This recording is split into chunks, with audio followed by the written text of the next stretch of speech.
Do you yearn for travel that involves outdoor adventure and learning? I do. I also have a passion for all things farming and agriculture. I've traveled to exotic jungles to learn about growing chocolate. I even once owned my own organic vegetable and sunflower farm.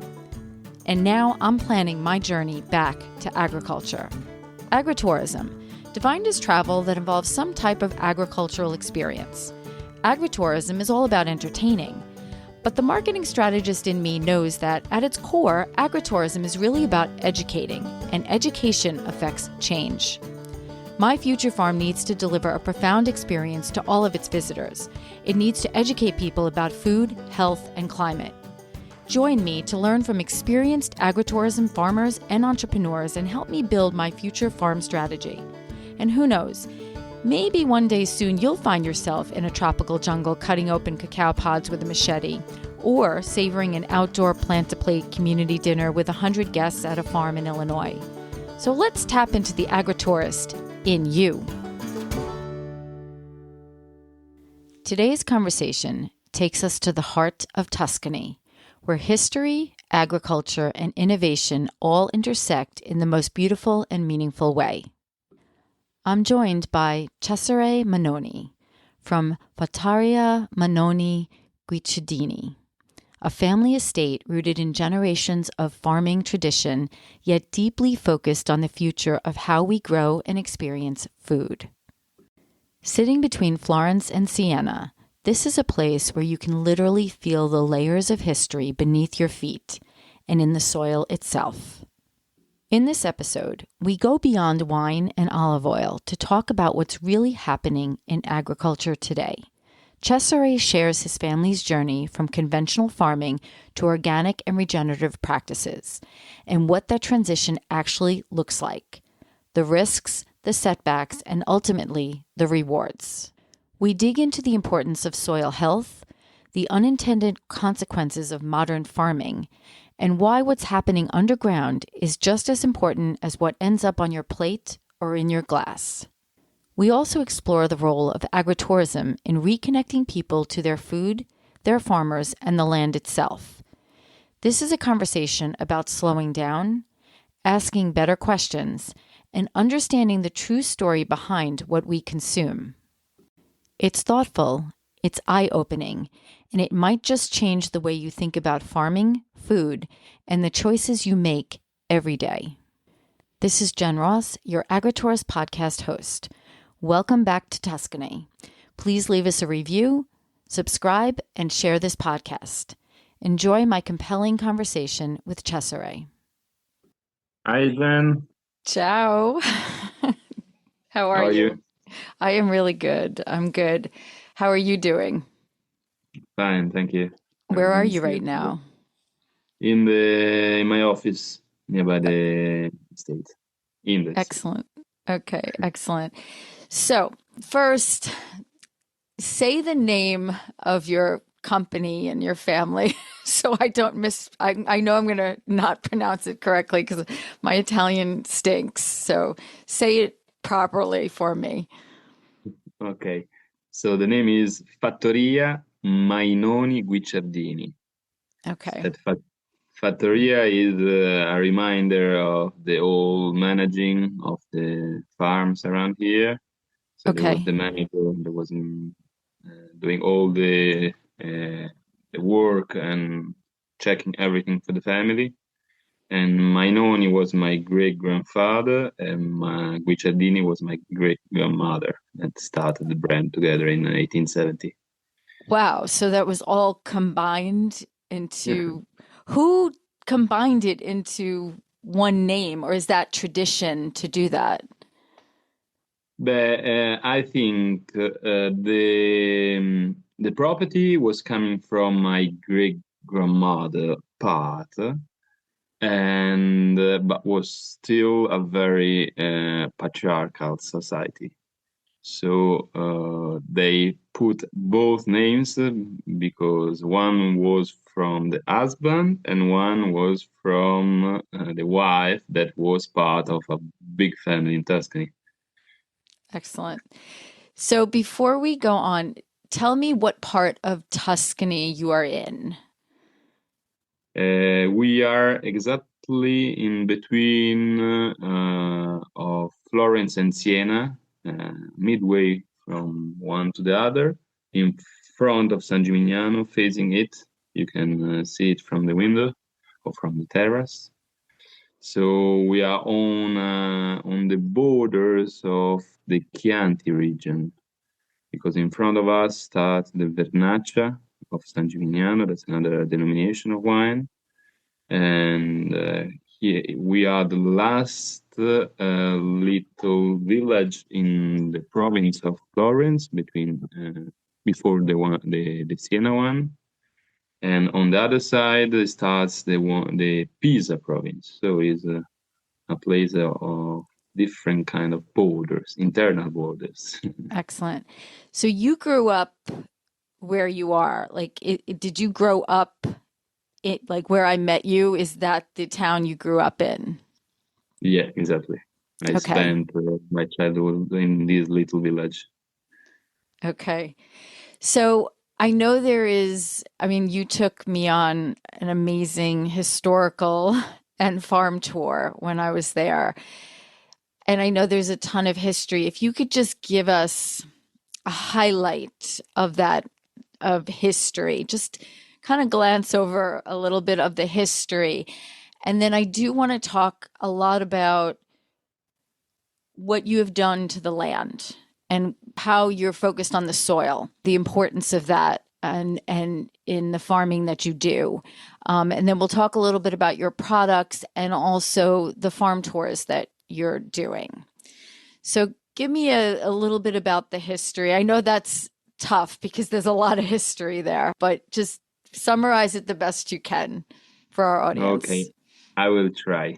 I know it's a So tough one. It was so interesting. I could have spent like the whole day with you learning. It was amazing what you conveyed to me and Chris. So basically, the family of my great grandmother was and still is an important family of Tuscany, mainly living in Florence. And in 1870, they bought the estate in which we work in today. And the my ancestor that did so was Francesco Guicciardini. He was a politician. He was a mayor of Florence and also a minister of the newborn Italy. And he gave this property to one of his sons and daughter, specific my great grandmother, so his daughter Marcella, that started renewing it. Both of them were managing the farm with an old medieval system called the sharecropping system. So the most of the responsibilities were on top of the families that were working land. This system ended in 1968 during my grandfather management, and my grandfather had to face a lot of different changes in modern history. So the end of this system that was managing both the society and the landscape together, and he had to face the end of this system, the arrival of the mechanization, so the tractors, that changed completely the landscape, and a little after the arrival of all the chemical compounds with the Green Revolution. So he had a very tough period in the management. My father arrived in 1985, and little after he started with the organic farming. My father grown up in the 70s in Rome, in which there was a lot of contests, a lot of political talks going on, and so he had a completely different view of the world. And he started as a pioneer here in the area with the philosophy of producing his wine in the vineyard, so taking the most of the care he could of his plants, and with the organic certified way to do agriculture. So he stopped to use the worst chemical compounds and little by little re-established a balance in our environment. Let me stop you there. So the green movement, what was that about? I mean, you said that was more about chemicals. Yeah, it's not that easy to think, because when they named it Green Revolution, Yep. they didn't know what pollution was, because it is a revolution start at the beginning of the previous century with the crossing of different plants to achieve better yields, bigger fruits, and longer life on the shelves. And little by little, we've been losing taste and nutrition in our food because of these or those goals, and has been following with the adaptation to the new um, production coming from all the factories after World War II, because the scientists understood that the same compound that were good for making weapons, they were also possible to use in agriculture. So basically, potassium, phosphorus, and nitrogen.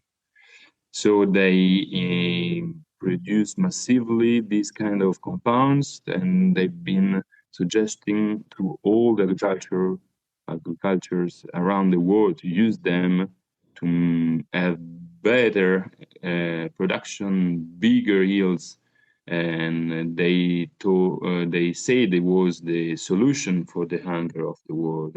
Then little by little we understood the problem both of the too much crossing of the plants for a technological purpose, and the exaggeration of use of chemical compounds. Both made a lot of problems that we are facing today. Yep. So when your dad first wanted to introduce the concept of organic and make these changes, did he get resistance from your your grandfather, right? Your grandfather would have, okay.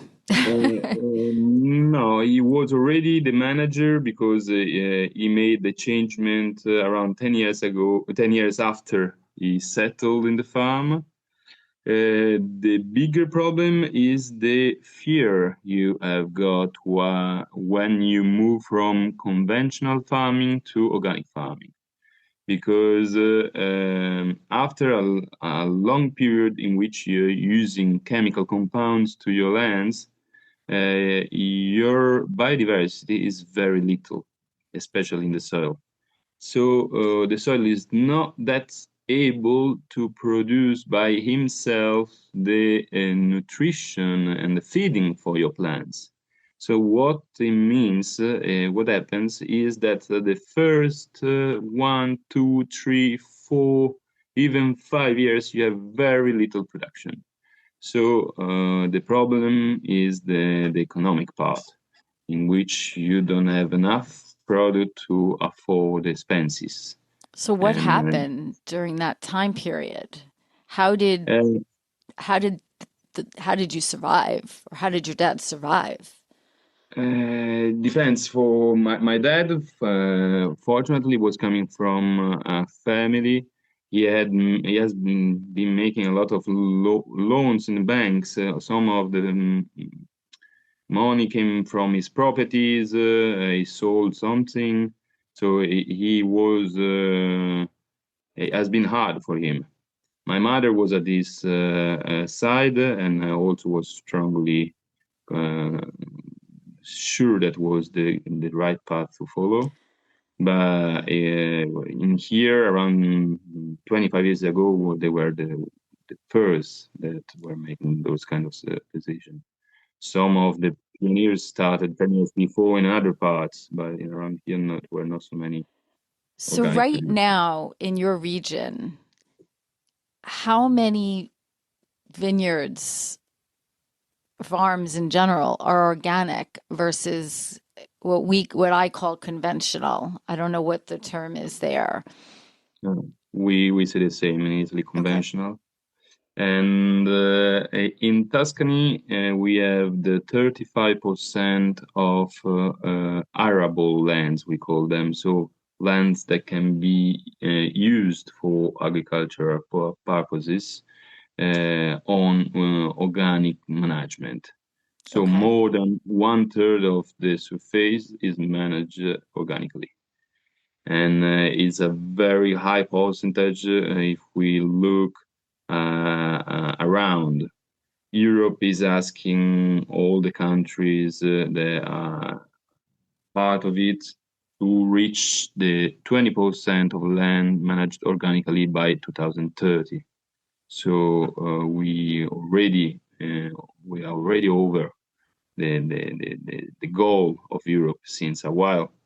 And this is the reason we have to follow looking for new technologies or new way to make the organic farming competitive and the best method possible to use, both for the environment, and so everything is related to environment, our quality of life too, but economically, because we know that nothing works, unfortunately, if there is not the economic sustainability at this side.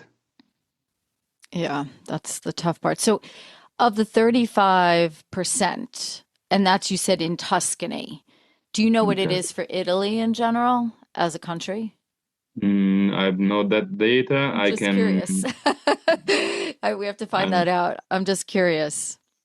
Yeah, I can tell you that in the Chianti Classico region, that the most of the lands are vineyards and woodlands. So the woodland is not considered. The percentage is goes up to 45%. Almost half of the land is managed organically. So that's one of the highest rate for Wow. sure. That's something to be proud of. Why do you think that is? Like what is the reason for that? Because whatever that is, we want to capture that. But for sure, wine is a product in which we see immediately the results of the work on the land and on the soil. The better is the ecosystem, the more good bacteria and fungi we got in our soils, the tastier the fruit, and the more interesting will be the wine.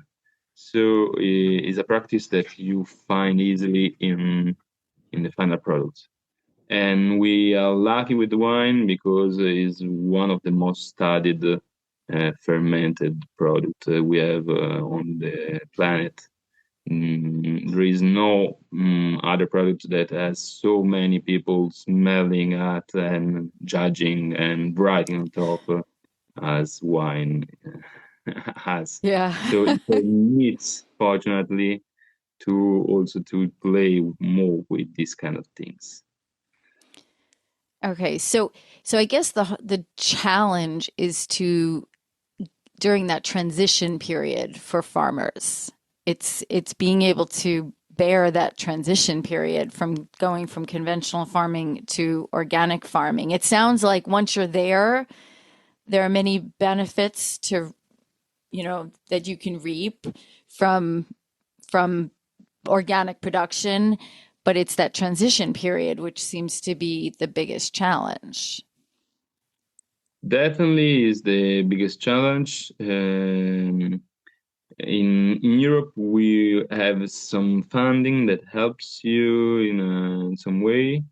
And science today, we have a lot of consultants that will help the transition process. That's good. Like little by little, a lot of different organization, territorial association, like the organic district we call it here, are rising around and trying to help the farmers in the different kind of problems that show up during their organic transition, but also management.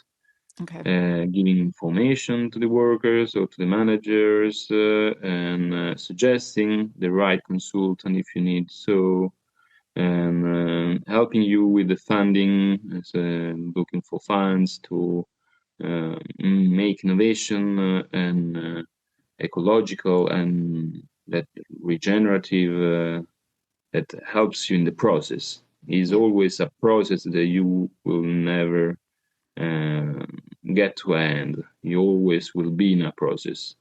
You can get better and better and better by there is not a final point in which you are quiet and you're happy with That's everything. a good point. I like that point. Always something better to do. Yeah, I can imagine. Well, also with our climate evolving, I'm sure that has its impacts on ever-changing impacts on what you're doing. You had told Chris and I when we were there that grapes and apples were the two most, I don't, what word did you use? Toxic or sprayed or Polluted. polluted? Yeah, environment in agriculture. Wow. Yeah, for sure. Apple, at least in Italy. I don't know that much other kind of production, but for sure in Italy, the two kind of fruits that have the bigger problems as pathogens, and for that reason you need the most. You normally use the bigger quantities of chemical to protect them and to have the possibility to harvest them. Yeah. Yeah. As I was telling you, making agriculture is always a big intervention in a natural balance. There doesn't exist a complete natural agriculture. So the point is to understand the better you can how the natural cycles and natural kind of rules, how they work to try to reduce your impact, and so try to reduce the chemical you using and making it more independent, more able to work on itself.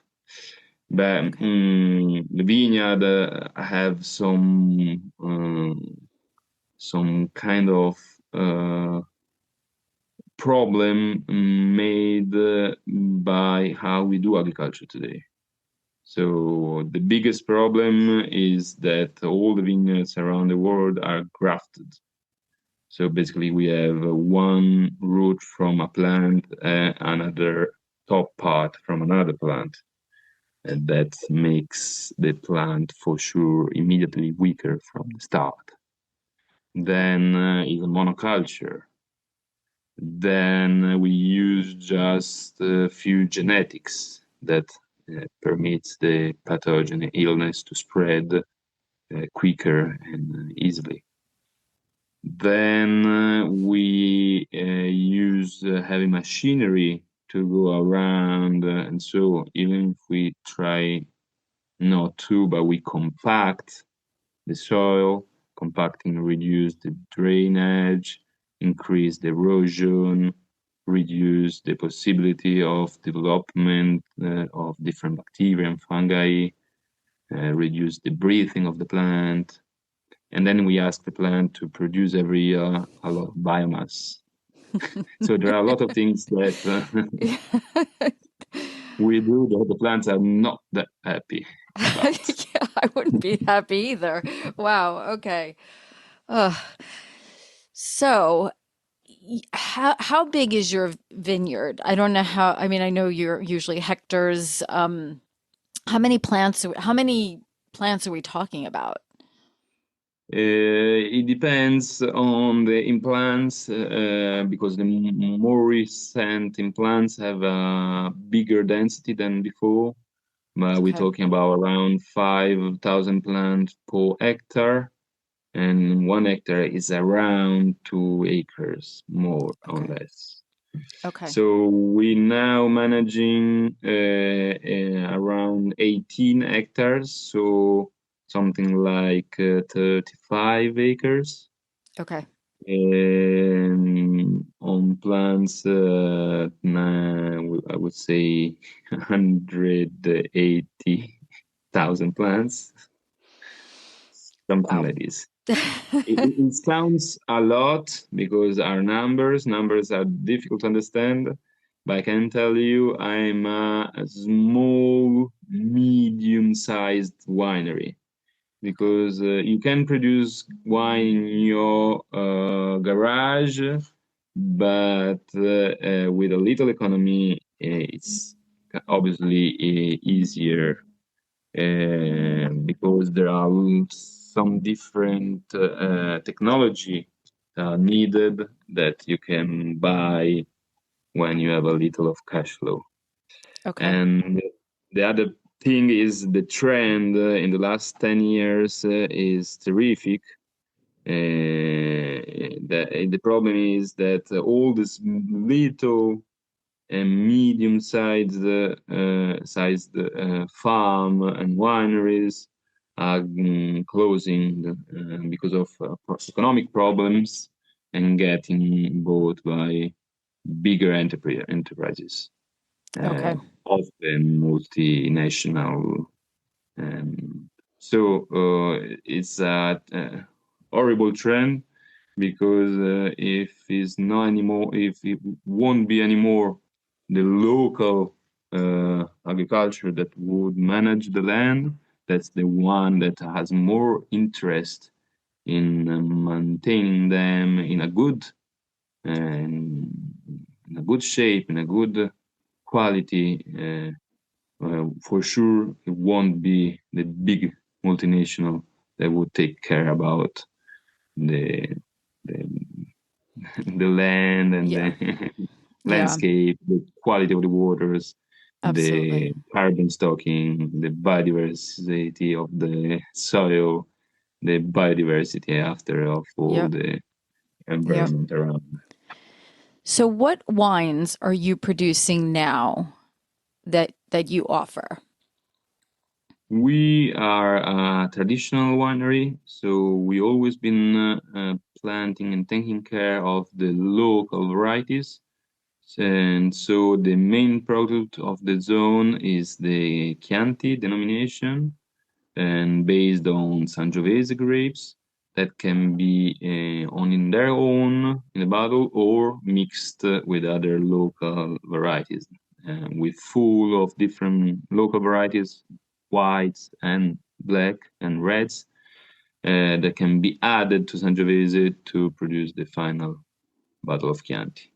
I can name some of them, but they're almost unknown if you're not in the wine industry. And so mainly we produce Chianti. We produce different labels of Chianti that changes mainly depending on the ripening of the grapes. So we produce some more fruity, easy drinkable wines with the early harvest grapes, and little by little they ripen more. We produce more full-bodied wines, and we age them maybe in wooden containers.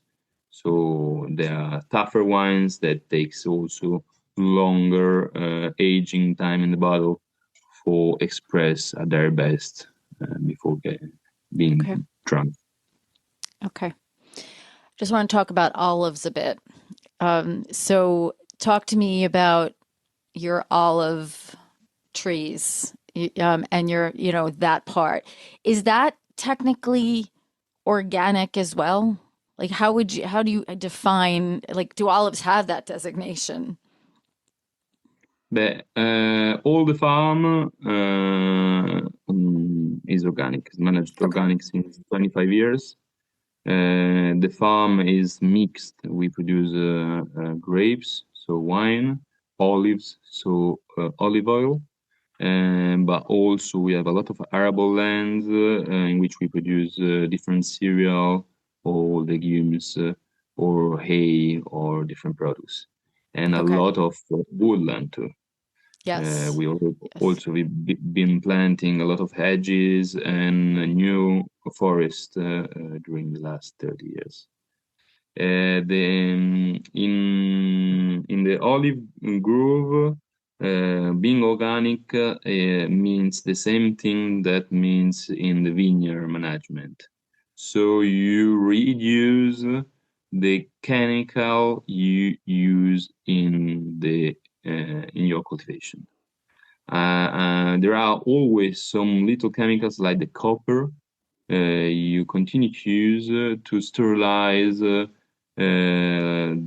after the pruning, like the all the cut you've been doing to reduce the problem of illness that can move around. The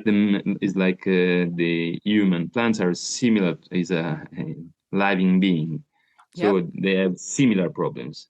A bigger cuts it means a bigger risk of infection. So we try to reduce the dimension of the cuts, pruning every year.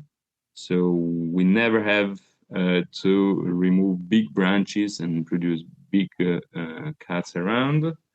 We try not to compact and to loosen the soil with specific mechanic tools that are moved with our tractors.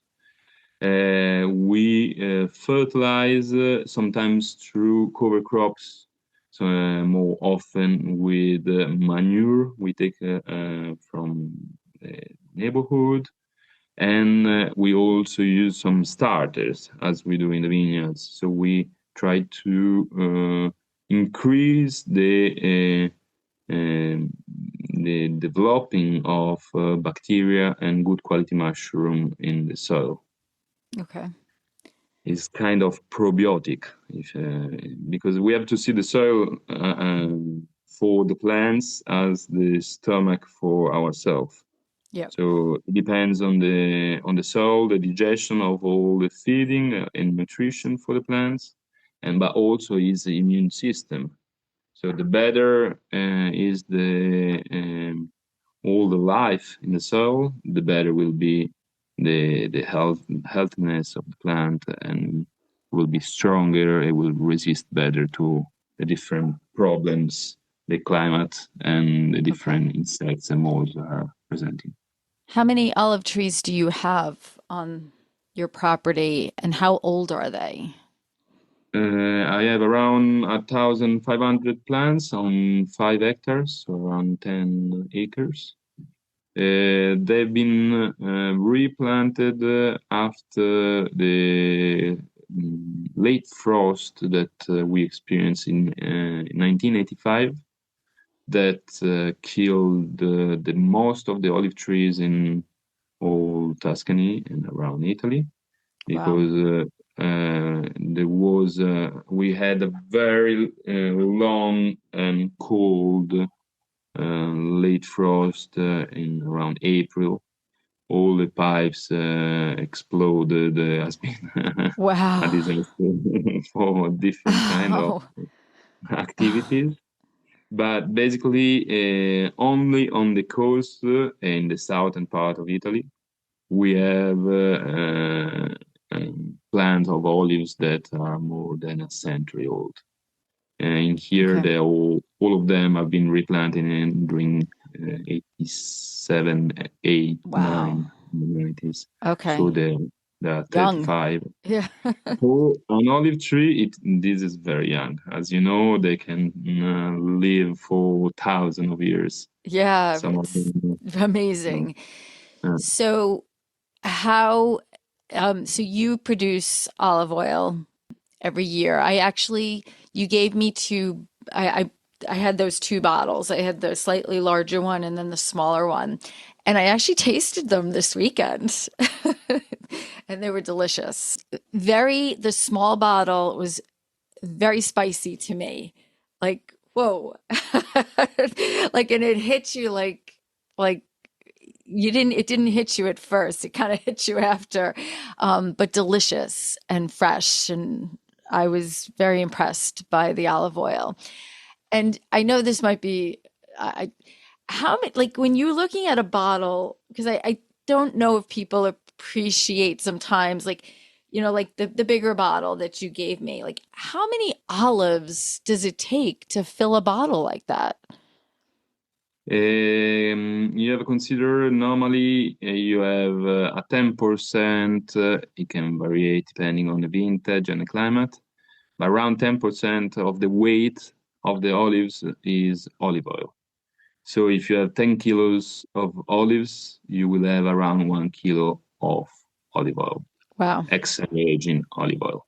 Then you can do other kind of olive oils after the extra virgin, but we don't do so in Tuscany.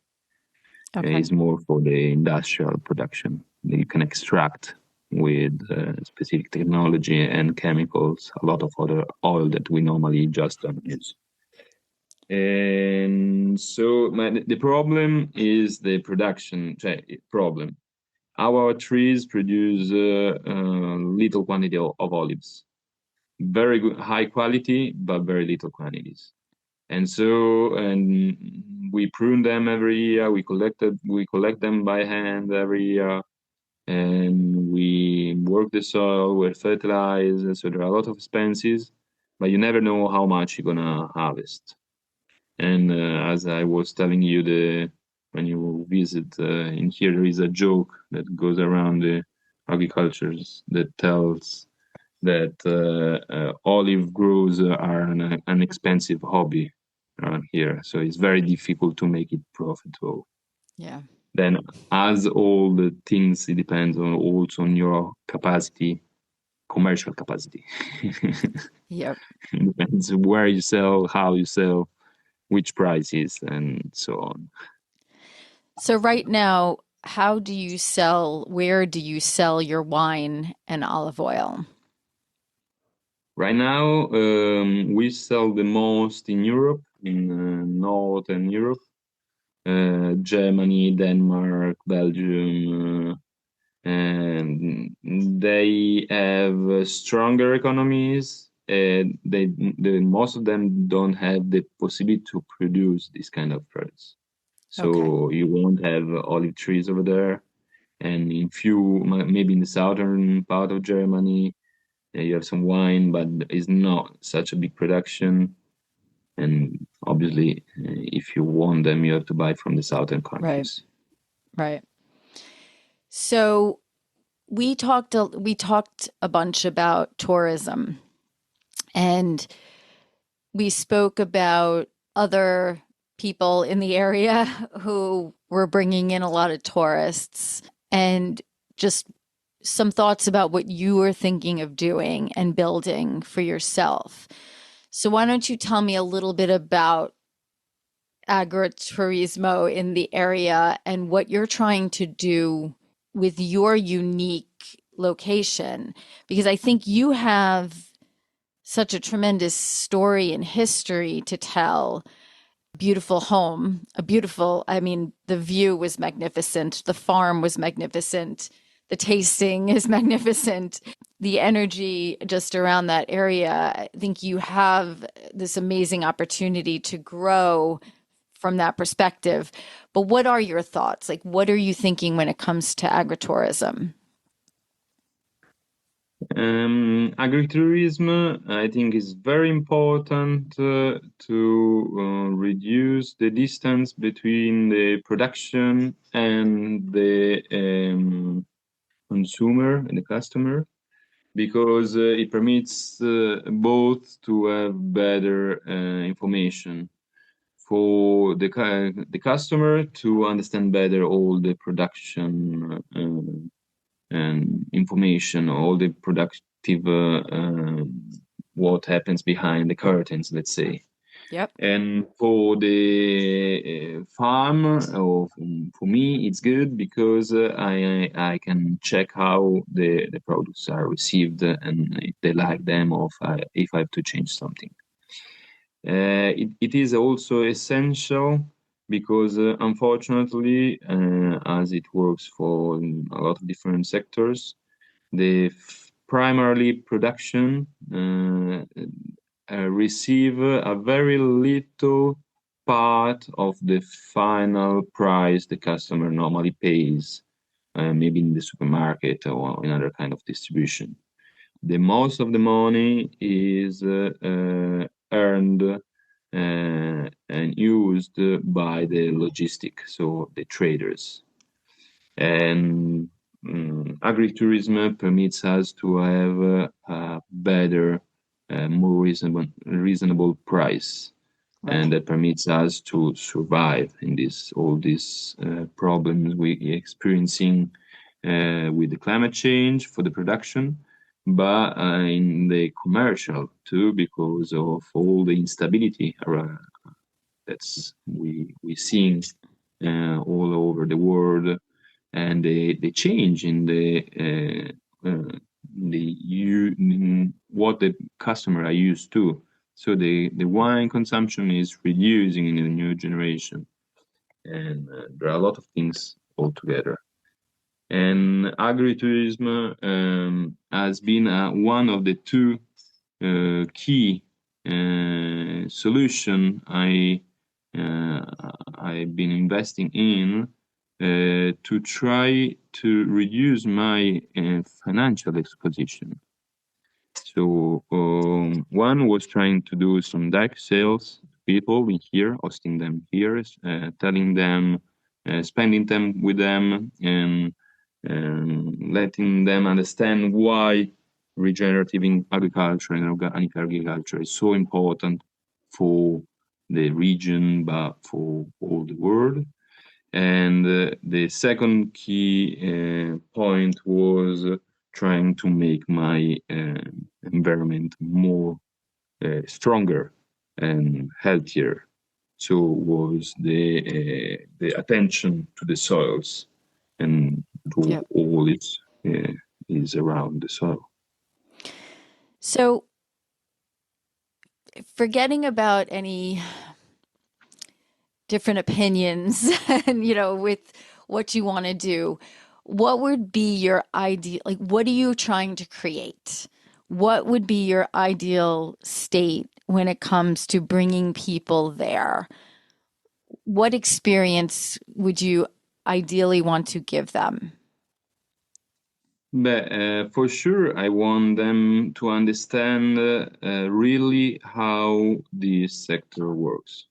Because food, unfortunately, is a sector in which there are a lot of different kind of frauds, and it's important the customer has the possibility to understand and to choose the good quality products and to read properly a label, to refuse the greenwashing that most of the farms or industry are now doing with everything is sustainable for right now, but if we hear them, so we have to understand better how the production works, to be more confident with some producers or some chains of some net of producer.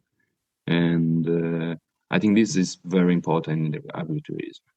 Then after, for sure, I will tell how a little bit the local history, the family history, how the plant physiology work, how the soil work, how the transformation of the grapes into wine. So the winemaking, the natural winemaking without too many intervention works.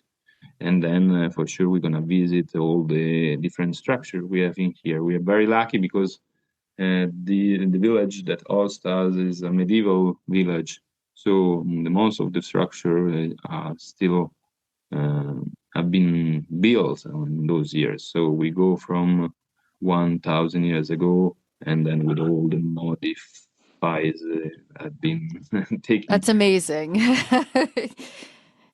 Yeah, you feel the energy of the history there, definitely. Where are your visitors coming from now? Like, how are they finding you?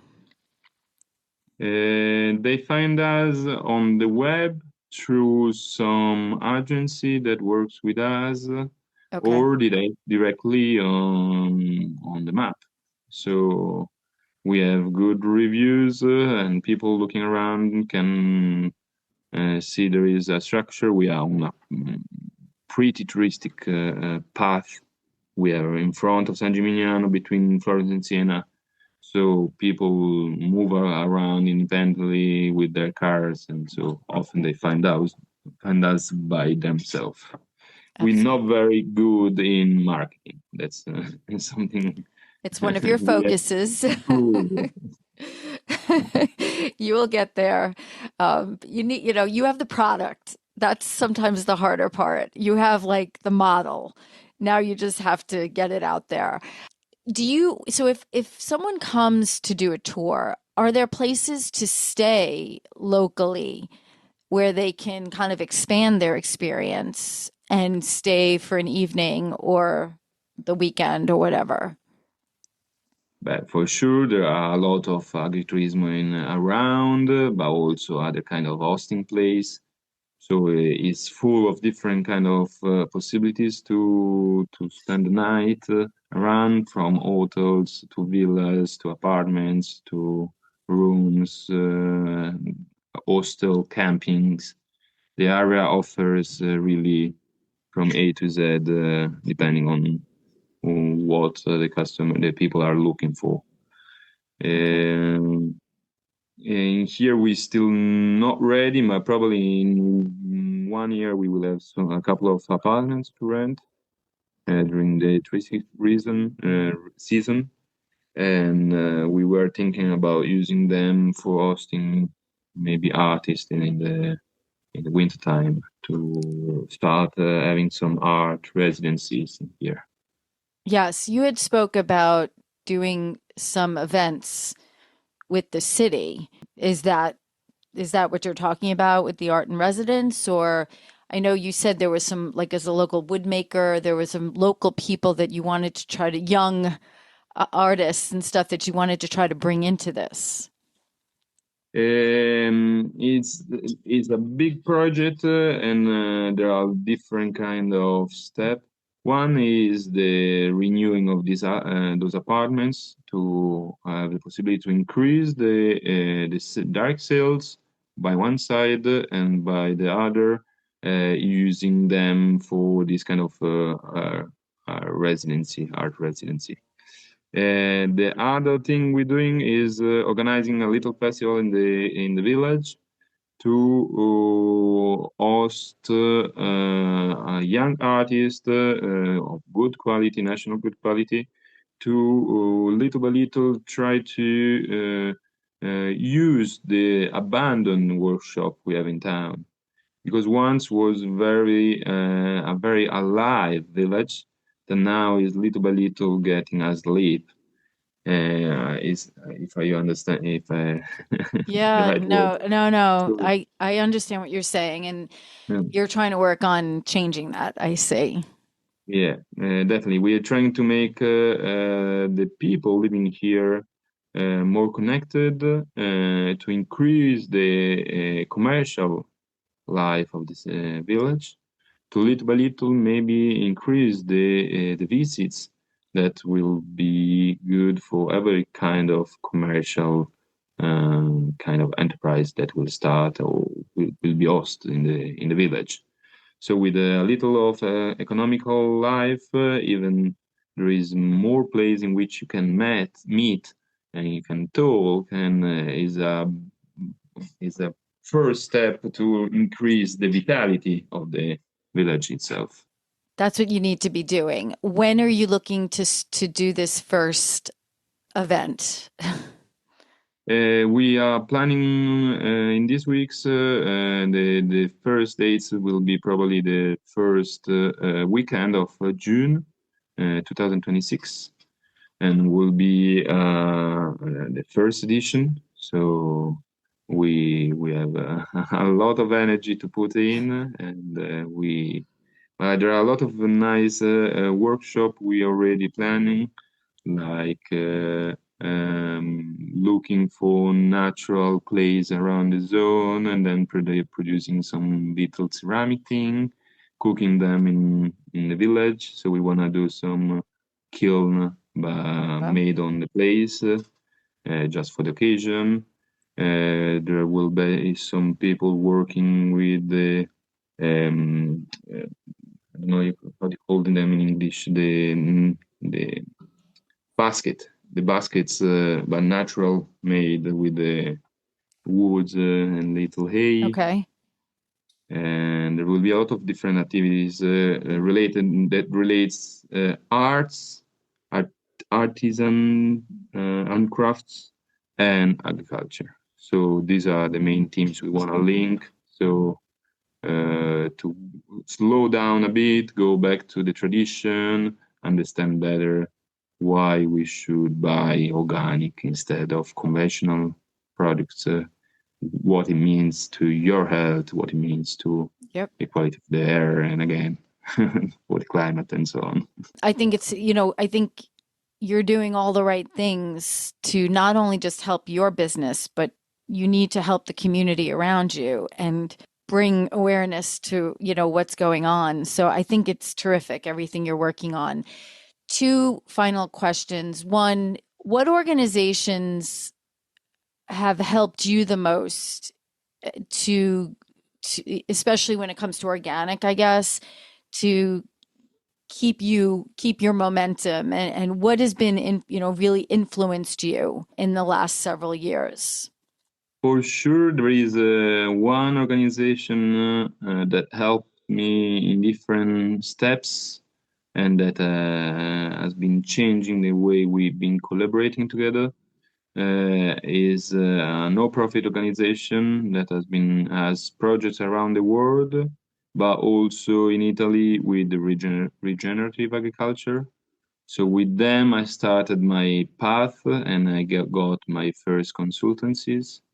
And I started with a first project of trying to see if using huge amounts of compost in some vineyards could affect the percentage of organic matter and the vitality of the soil, the quality of the living and being in my soils, the drainage, the growth of the plants, the production of fruits in a very small scale of time.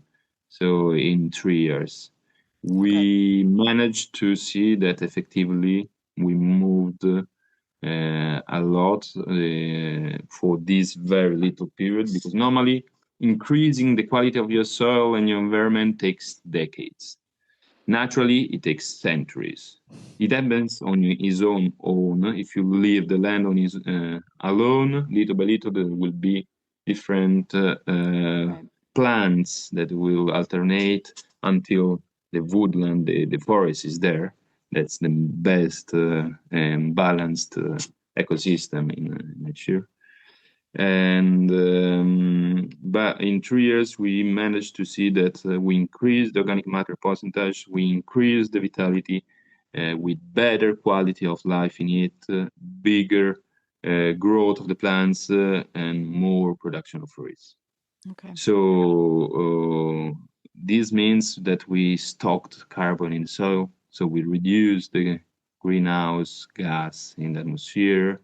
We have more different kind of life. So the biodiversity is increased from the bottom, that is the base to increase all the other biodiversity after, of the insects, of the small predators, and the birds and so on. Yeah. And we slow down the cycle of the water. That means we keep for longer the water in our soil, reducing the harm of the droughts we experienced in the last in the recent summers.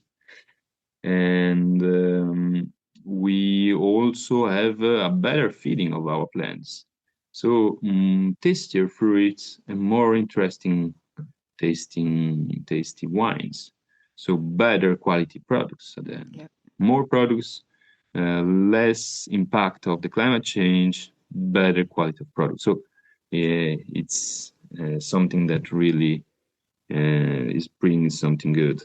Then after this project, together with them, we've been also producing by ourselves the compost. 2 years ago, we produced around 80 tons of compost. We're using all the waste of our prunings, the waste of the winemaking, so the seeds and the skins and the ruffles of our grapes, and some chips of wood of our production. We have a machine to produce chips, and we bought some manure from a neighbor because we don't have animals, livestock on our farm.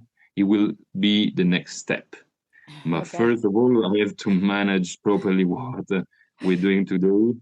And then after, when I will feel confident with all our That's a today's whole. everyday tasks, we can go further. Okay. Animals are the last chain, the last ring that close the chain. So when you have livestock on your farm, if it's uh, correctly managed. So if they have the possibility to go around in your farm in the right timing, avoiding erosion and compaction, this is the key to increase really the speed of your regeneration. Right. They are the ones that really brings back fertility. They really makes everything quicker. Yeah. Because they are they produce biostimulants, they bring back life to your cells, and they close the chain. Then with these consultants, we also been doing our starters. So we ferment the compost, we produce our compost tea.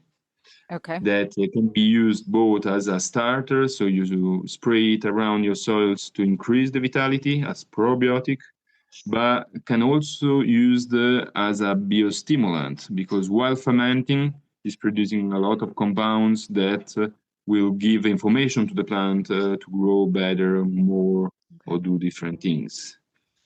And we also fermenting the waste of the cheese making. So we go to some neighbors and we take what is left after the cheese making. That's a kind of way that we ferment again, and we add with different kind of minerals that the bacterial, the lactic bacteria will digest and transform in easier compounds that again are acting as feeding and biostimulant for our plants. These kind of things helps us to feed our plants without asking anything to the industries. So we are more independent. We're not completely independent, but it's one step further to being independent. And this is the goal of a regenerative process, the reduction of the needing of energy and compounds from other industry, of other producers. So you can basically rely on your balanced environment that can produce everything you need. So are you helping other farms with your knowledge, because you have tremendous knowledge? Yeah, I'm taking part in 2 different steering committee of volunteering association. One is organic district that link together the government, local government, to the organic producer to show that we able to do nets and to work together. And once we do so, we also are recognized to be able to organize, and so we receive money from the central government because we demonstrate that we able to manage project and to be together. And the other one is a net of organic producer that started in the 80s, because there was still not an organic certification. So was the first attempt of the producer around Tuscany to be together to say to the customers they were doing something different. Right. So this association started as the first organic certification, even if it wasn't a certification, it was kind of a brand that was telling people that they were doing something different. That then lose the importance when the real certificators started to raise around. And what we do with these two organizations is trying to give information to the other producer, to give them consultancy plans, we do talks to be updated with the last research, scientific research, and to share the best practice we find effective. Because as you were saying, climate is changing, so there is not one recipe that is working one year after the other. Every year you have to adapt, to change, to find new ways to manage the different temperature and water and frost and so on. And this is the very nice thing my father always told me about organic world, is that people share their knowledge instead of making their own assets. So there is this idea of that what is making benefit to my neighbor, it will return to me somehow. If all the region is recognized to be a good quality producer, more people will come and some of them will visit me and buy from me. This is the idea. The good the good managing, the good growth of everyone in the net is good for the other one taking part of it. Okay. So before I ask you how I book a tour, I want to ask you one question about going forward. What are you most excited about, or, for the future of your company? What excites you the most? Finding the way to make things work better, because the 60s and the 70s have been destroying the quality of the environments we work in today. So little by little, we're trying to make it work better. And so when you see some of your efforts are effectively producing Yes. some changes and making some difference around, this is already Yes. So if I want to book a tour and tasting with you, how do I go about doing that? Through your website, or where do I go? The tours happens every day during the week, and you can have a lunch in here. We have a friend of mine that cooks traditional Tuscan recipes for us, or just a Ooh, that's platter. nice. There are different kind of option can be booked, and on the website there is all the information, prices, and where to book. So from a text to my personal phone, to an email to the farm, or there are also some software of other providers that obviously have some higher expenses because of there's Okay. someone in the middle, but is instant booking. Excellent. Well, thank you. You're doing some amazing things, and I hope that, I hope you get some visitors from this discussion. I was so impressed by your passion for what you're doing and the impact of the changes that your father and you have made are so important to this earth. So I just thank you for what you do. Thank you for taking time to have a talk with me. Absolutely. And you're welcome whenever you want to come back. And I hope to show you something that will be transformed again in something better. I'm sure. And I will be back. So that's a promise. All right. It was amazing meeting you in person. And thank you for taking the time to do this. Good luck this season. Thank you very much. All right. Bye-bye. Bye, James. Thank you again. I hope our Agritourist podcast prompts you to think more about where your food comes from, whether it be your vegetables, fruits, meats, and even those sweet treats. Don't forget to subscribe and share this podcast with someone you think may truly benefit from or be inspired by it. Visit us at agra-tourist.com. Until next time.